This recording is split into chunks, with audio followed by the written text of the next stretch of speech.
Chào khmer nó phải chiaពលco khmer để nơi sọc thầy thằng ớt nó cồn rồi nhấp trở lọc một vinh là cồn á rồi nhấp trở lọc một vinh không nhấp trở lọc một vinh hạt ấy mà pi pro pre se vẽ bay đa se vẽ nâng bay đa pi su lục ba cái này thôi nè lục tranh hào nè lục tranh thưa ca đã to là cam rồi để thầy hào nè bà côn trong lúc côn trở lọc một vinhตลอดมาวิ่งนะโกนบางโกนมันโปรมาเตะโกนเห็นได้ชีวิตจมวยในไทยเป็นนี่ฮะจุกกับจุกตักจุ่มนุ่นก็ตักจุ่มนุ่นนมเพลิงจุกกับนมเพลิงจุกอันจุกที่โกนนี่จะเป็นมือกรอบงอตีนะโกนจะเป็นในทางสู้นะโกน มวยกรอบงอไหมมือกรอบงอคนไอ้ฉันฮะคนไอ้อดทุบก็โกนอดทุบไปบ้านมือกรอบงอจังมันคายมันไงจับบุญพระไทยที่ได้คนมวยกรอบละงอจ้ะกับปัจจัยใช้เลืองใช้ร้อนสงครามนั่นนะคนจ้ะเพราะปัจจัยลูกยันนะจังลูกดันตุจ้ะลูกยกปีไงตีมวยปีปอนมาให้กับมวยนี่เติมใส่เพลิงอ๋อชนะมันมีชนะขออยู่ใส่เพลิงนะคนใส่เพลิงคนกัดมือใส่เบามวยบึกเติมประมาณเพลิงใช้ไหมเพลิงใช้คนนะโกนคอมเพล็กซ์นะโกนไปเจียปลกอตลอดมาวิ่งตลอดมาวิ่งดักคัดโกนจะมาตามเพลิงโกดเก่าพอหนึ่งเมียเพลิงก้าไหมเนาะมาตามเพลิงไงมาตะโกนเอาแต่มาดอลเอาแต่มาดอลเมียนลอยอดลอยตรึงแต่มาวิ่งจังออกนี่บางคนมันจำเงาเชิงหนึ่งประเทศดีประเทศนี้ประเทศตัวนักกรรมนะโกนประเทศเวียดลูกขยันนะลูกขยันนะประวิศนุก็ลูกขยันอะไรนะโกนคนประดังนะคนตลอดมาวิ่งบางคนชื่อหมายมวยกรอบละงอมวยกรอบละงอชื่อจิริยะเป็นในทางสู้นะคนจังบุญแผมทั้งไงเดียเต้เนาะบุญแผมทั้งไงเดียคือกำนัดไงตีมวยปีปอนมาไปกับมวยคนตลอดมาวิ่งมาคนโอเคออกคนใหม่จังบองปอนถึงออกคะแนนในประเทศไทยตลอดมาวิ่งมาคนนะมาบองปอนน่าจะออกคนเชิญใหม่ออกคนใหม่ไม้con sông xua mùi của em miền Polacco nè nơiประเทศไทยจรานะเกซัวมาทาบาสันจีเนี่ยตอนบางลอยหรือก็มาอดบานจังอาเจอาก่อนทาเนื้อสันไอทำไงตีดับปรามหรือก็ไงตีดัดขายมวยไอ้บานอดไม้มันบางดัดขาดคน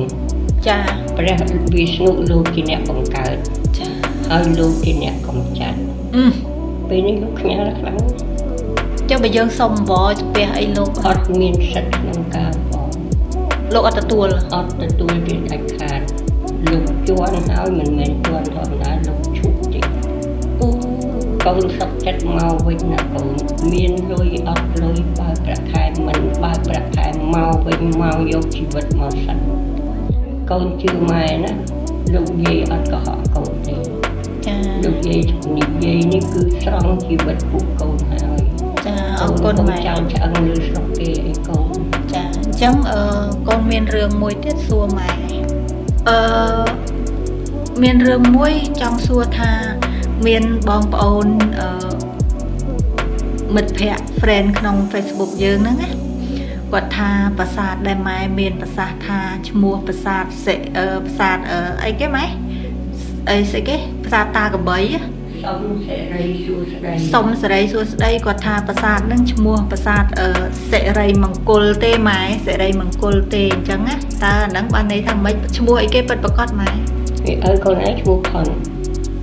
ហើយកូនឯងហៅតាឌីមិនស៊ីបាយតាផុនមកដែរអត់ខ្ញុំឆ្ងល់អត់មកទេណាប្រាសាទយើងឈ្មោះសុំសិរីសួស្ដីហើយចំណែកជ័យមង្គលអីគេសិរីមង្គលអីហ្នឹងគឺឈ្មោះបាត់សៀមវាដាក់ថៃវាដាក់ចាដូចជាសិរីសោភ័ណ្ឌយើងចឹងសិរីសោភ័ណ្ឌជាឈ្មោះមានមង្គលប្រទេសមានជ័យហ្នឹងឯងម៉េចចាប្រទេសមានជ័យហេតុអីចំនួននេះហៅស៊ីសុផុនដែលជាឈ្មោះសៀមពេញចិត្តណាស់ឯថៃសៀមហ្នឹងណាហៅតាមឈ្មោះគេហៅតាមឈ្មោះគេអ្វីក៏តាមឈ្មោះគេប៉ោយប៉ែតចឹងដែរខ្ញុំអូនជ្រៅប៉ោយប៉ែតហើយចាំណាស់ទន្ទឹងណាស់របស់ឈ្មោះគេហ្នឹងពេញចិត្តណាស់ ចំណាយឈ្មោះខ្លួនឯងសេរីមង្គលនេះសេរីសួស្ដីនេះអត់ចង់បានទេ ឈ្មោះដើមឈ្មោះប្រាសាទសុំសេរីសួស្ដីចុះប្រាសាទមង្គលសេរីហ្នឹងថៃគេដាក់ វាដាក់ទេចាមង្គលមកវានោះចាសេរីមង្គលគេថាចឹង ព្រោះតែយើងហៅឈ្មោះខុសនឹងហើយបានគេផ្លោមចូលប្រាសាទដែលយើងហៅថាតាកបីនឹងបាន តាមពិតសុំសេរីសួស្ដីឯណោះ ប្រាសាទសុំសេរីសួស្ដីណាកូន ចា មានរឿងមួយទៀតណាដែលលោកយាយប្រាប់ពេលនេះលោកពួកកូនអត់ដឹង ចា ព្រះអង្គកែកងដងកើណាកូនយើងហៅខុសយើងហៅឈ្មោះពុកម្ដាយយើងខុសទៅណាលោកមានពនាមថាកែលដាញ់ កែលដាញ់ ចាលោកជាបុត្រារបស់ព្រះមហាក្សត្រឥណ្ឌាតែលោកអត់សូវរៀនទេណាมันមានទូនាទីសូវរៀនទេ ចា ហើយប្រទេសយើងទឹកដីរបស់យើងកើតឡើង70000លានឆ្នាំមុនឥណ្ឌាទៀតតាំងពីព្រះពុទ្ធទី1លោកនិមន្តមកដល់ក្រោមដើមពូដើមស្ដាយធ្លោកកូនហើយលោកឆាន់នៅកន្លែងហ្នឹងណាគឺតាំងពីនោះមកម្លេះហើយឥណ្ឌាកើតក្រោយហើយទឹកដីរបស់គេធំទឹកដីយើងតូចចា ចឹងឈប់សិនម៉ែប្រទេសកម្ពុជាយើងអាយុប្រហែល7លាន70000លានឆ្នាំរាប់តាំងពីកើតមកដល់ឥឡូវហ៎ ចាកើតដល់ឥឡូវ ចឹងឥណ្ឌាកើតក្រោយយើងទេ ឥណ្ឌាកើតក្រោយ ចា ហើយឥណ្ឌាចេញចូលធ្វើចំនួនជាមួយនឹងប្រទេសយើងនគរយើងកាលនោះគេហៅប្រើនគរណាកូន ចា ទៅមកនគរយើងក៏ឃើញបុត្រីរបស់ព្រះមហាក្សត្រយើងព្រះម៉ែសោមាសប្ងៃហ្នឹងគេថាព្រះម៉ែសោមាហ្នឹងណាក៏លោកលើកសួយសារក៏មកស្ដីដណ្ដឹង អញ្ចឹងមិនមែនលោកបោះបង់កូនចោលដោយរឿងទេ គឺលោកមកស្ដីដណ្ដឹងមិនមែនអីទៅមកប្រយុទ្ធទៅដើមអីអត់មានទេគឺលោកមកដណ្ដឹងបើកូនឯងមិនជឿកូនឯងទៅស្រាវជ្រាវប្រវត្តិសាស្ត្រនៅឥណ្ឌាណាកូន ចា ណាព្រះអង្គកែលដាញ់ ចា មុនមហារាជអសោកទៀតណាកូនណា អូ ចាមុនទៀតកូន អញ្ចឹងលោកមកស្ដីដណ្ដឹងធម្មតា លើកសួយសារក៏មកដណ្ដឹងធម្មតាហើយក៏រៀបអភិសេកឡើងសោយរាជទៅណាកូន ចា ប៉ុន្តែមួយយប់ថ្មរំលែកណាកូនមានរយៈពេលរយៈកាលអាយុជា76000ឆ្នាំ អូ ណាកូនណាបើកូនមិនជឿកូនទៅស្រាវជ្រាវនៅកន្លែងហ្វូស៊ីលខេត្តបាត់ដំបងណាមានភ្នៅបុរាណនៅក្រោមដីណាយើងរស់នៅក្នុងក្រោមដីកូនយើងរស់នៅក្រោមដីការពារសត្វ ចា មានមានដៃណូស័រមានល្មាស ដៃណូស័រទៀត ចាកុយល្មាសហ្នឹងគេប្រើកន្លែងធ្វើជាមនុស្សបានដូច្នេះមនុស្សការពារខ្លួនជីកដីនៅខាងក្នុងដីណាកូនមានភ្នៅបារាណនៅទីនោះកូនទៅស្រាវជ្រាវមើលកូននឹងដឹងហើយណាកូន ចា ម៉ែនេះលោកយាយនិយាយនេះមិនមែននិយាយលេងសើចទេណាគឺនិយាយមែនណាកូននិយាយប្រាប់កូនឲ្យដឹងពីប្រវត្តិសាស្ត្រពិតរបស់ខ្មែរយើងហើយរឿងនេះណាមុនយកថ្មរំលែងទៅទៀតកូនគិតមើលអាយុកាលនៃមហានគរយើងមានអាយុច្រើនណាកូនច្រើនមែនតើណា ចាម៉ែកូនសួរម៉ែមួយហេតុអីបានឥឡូវហ្នឹងកិច្ចសង្គ្រាមអត់ផុតត្រូវតែមានសង្គ្រាមអញ្ចឹងម៉ែក្រែងនៅក្នុងពុទ្ធទំនាយអត់មានណាយម៉ែអត់មានកូន មានណោះ ចាមានកិច្ចក្រែងមានកិច្ចក្រែងប្រាក់រែងកូនសង្គ្រាមសាសនាសង្គ្រាមលោកី ចា កូនឯងឃើញទេនៅវាទៅប្រលំរូបព្រះវិស្ណុ អូ ស្មានតែលោកធ្វើវិញមិនបានតែលោកមិនធ្វើលោកឲ្យវាធ្វើដើម្បីឲ្យសត្វឲ្យប្រទេសយើងអណ្ដែតឡើងណាបើប្រទេសយើងបើសិនជាមិនមានសង្គ្រាមសាសនាហ្នឹងប្រទេសយើងនៅតែប៉ុណ្ណឹងឥឡូវកូនឃើញគេស្គាល់យើងទូទាំងពិភពលោកបាត់ទៅហើយ ចា ណាបើយើងមិនបើលោកមិនធ្វើអញ្ចឹងទេគេអត់ស្គាល់យើងទេ យើងនៅតែប៉ុណ្្នឹង យើងនៅតែប៉ុណ្ណឹង ហើយចុះសង្គ្រាមលោកីនោះអី ចូល BM21 បាញ់រាល់តែថ្ងៃ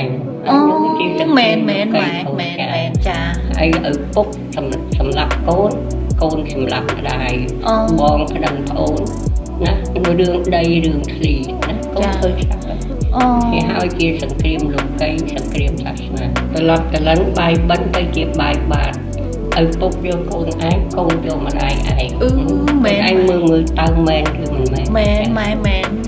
មានទំនាយ មានកូនមានទំនាយកូនគេក្រែងរែងហើយណាកូន សប្ថ្ងៃនេះកូនគ្រាន់តែស៊ីបាយក៏អួលបាយងាប់ អូ ផឹកទឹកក៏អួលទឹកងាប់ដែរមិនមែនផឹកបខំស៊ីបខំអីទេគឺមានរោគរលាកកាពះអីចឹងទៅឬក៏រោគផ្សេងចឹងទៅណាកូន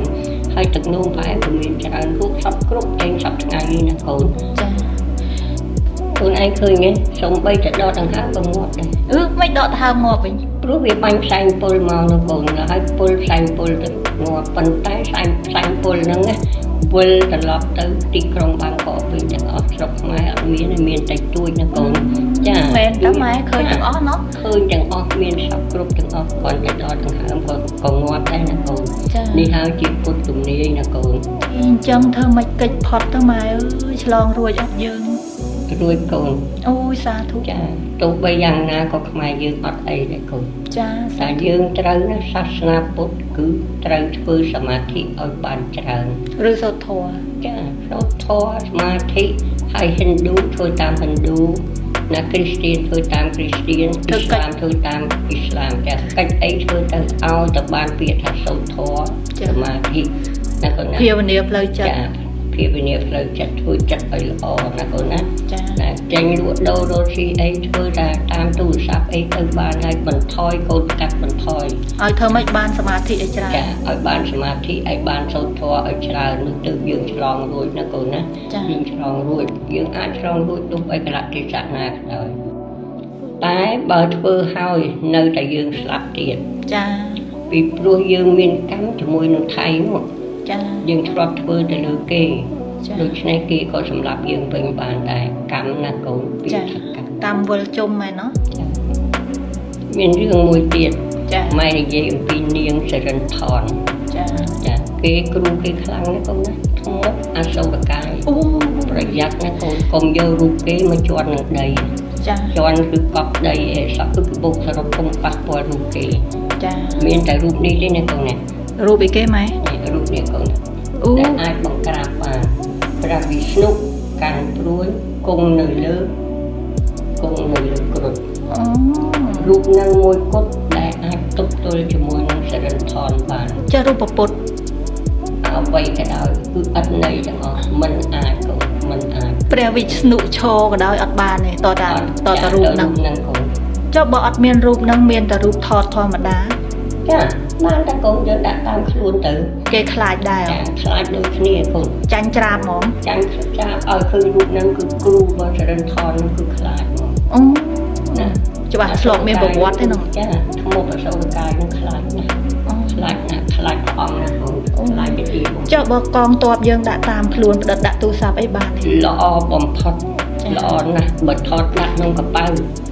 ក៏រឹតតែល្អទៀត ចុះបើយើងអូយលោកអើយលោកចុះបើធ្វើតាមបដ ாய் ព្រំដែនទៅម៉ែថ្ងៃក្រោយ ចាម៉ែកំពុងចង់ប្រាប់នឹងឯងម៉ែសុំណាសុំដល់រាជរដ្ឋាភិបាលតែម្ដងសុំដល់ថ្នាក់ធំបណ្ដោយណា ចា សូមឲ្យកសាងរូបនឹងដាក់តាមបដោយព្រំដែនយើងទាំងអស់កូនកម្ពុជាថៃ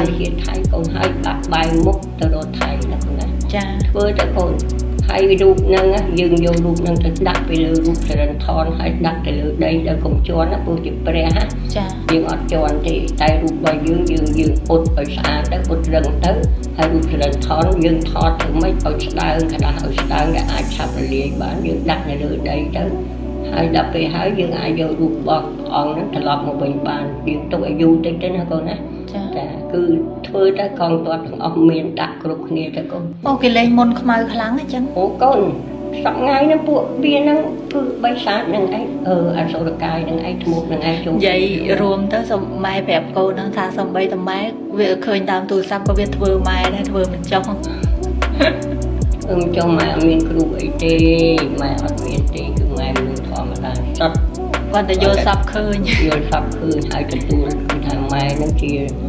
អ្នកនាំសាររបស់លោកតែប៉ុណ្្នឹងទេ ចា ហើយមកធ្វើម៉ែដូចតែគ្នាកូន ចាអញ្ចឹងអរគុណណាស់ម៉ែជម្រាបលាម៉ែសម្រានទៅ